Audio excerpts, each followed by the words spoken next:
Here's a Texas Hunter. It feeds one time at 7:45 for 20 seconds. Here's is at 8 o'clock for 20 seconds.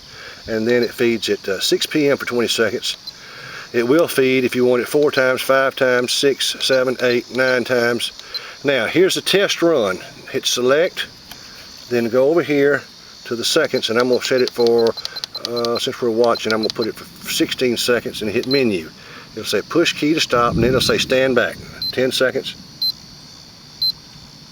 Now it's counting down, and we'll watch what it does. The fish are already out there congregating, ready for the food.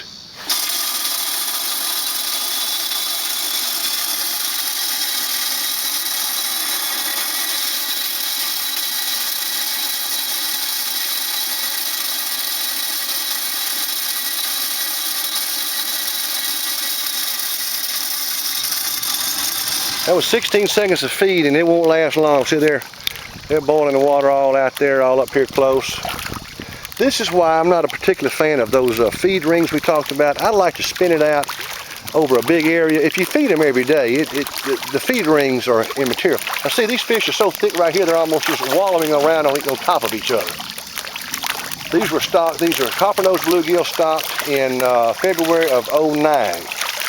And look at that, the water's just black with them right now. See there, they're just, you could dip a net down in there, dip out probably 1,000. I'm gonna see if, Linda, would you mind throwing some feed out while we're talking?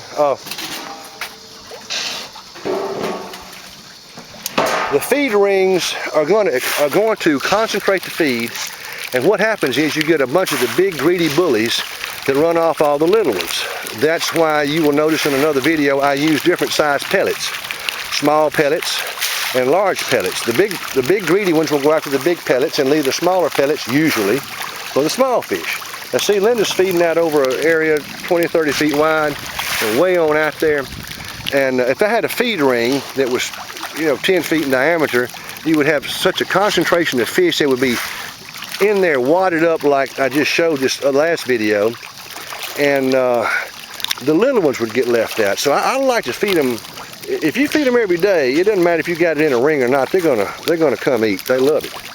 So we got this real heavy cloud cover today, so I'm not getting a lot of, I can't see my fish as good as I normally do, but anyway, there's thousands of them right here, and they'll sit here and they'll eat 50 pounds a day if you feed it to them. There's my trusty helper, my neighbor, Linda.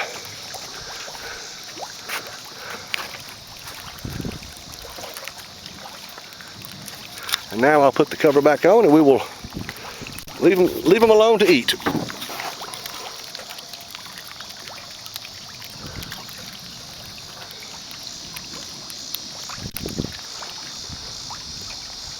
They're still eating some down to other feeders. I bet there's 10,000 fish hang around this place. I got a lot of brush piles out there that you can't see. There's a whole row of brush piles, probably 200 feet long, out there, probably 50 feet off this dock, and that's where a lot of them hang out. But if you put a lot of brush piles out from the dock, then they'll stay there in deeper water and run up to eat. If you put them right at your dock, every time you take children out fishing, they're going to snag up, hang up in all that brush right by the dock, so it's important to put it on out there. Now there comes Mr. Turtle. He's wanting a free meal. We love the turtles love to eat all this good fish food, and I don't bother them. I let them just do what they want to do, eat all they can, because they have a role in nature too. There's another one, and there's some lightning coming on. But people talk about wanting to get children interested in fishing. If you've got something like this, and I've done nothing that anybody else couldn't do that's got a lake, if you feed them a lot, if you have a pier where the elderly can come out, the young can come out, they can sit here, you could have your family if you wanted to, this dock is big enough for that. The children, you could bring a kid out here, they don't care how big the fish are, as long as they got a lot of action. You could put a 5-year-old right here with a life jacket on, they could catch 1,000 a day if you had the patience to sit here with them. It just would be as fast as you could put your hook in the water. My personal best is about 35 an hour. That's about as fast. That's more than one every 2 minutes. That's about as fast as you can bait the hook with a piece of corn or something and put it in the water, catch the fish, get him out, take him off and put the hook back in the water. Takes about a minute to a minute and a half, sometimes 2 minutes. Now see, there's some of my little fish. Now see, if you had a feed ring, these fellows over here wouldn't be able to get that food. See, they're eating, the little ones come around to the bank to get the food that the big ones miss. That's one another reason I don't like the feed rings. That's the old partridge pea I used to feed quail out here, and looks like they brought a lot of that here with the bulldozers and the dirt pans on this levee. Man, we got some thunderstorms coming up here. Look at that. Still eating.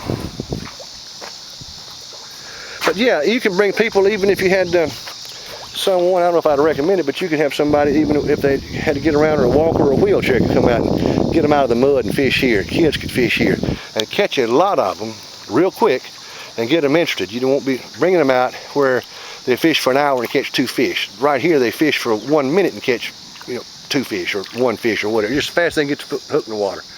That's how you start them off right.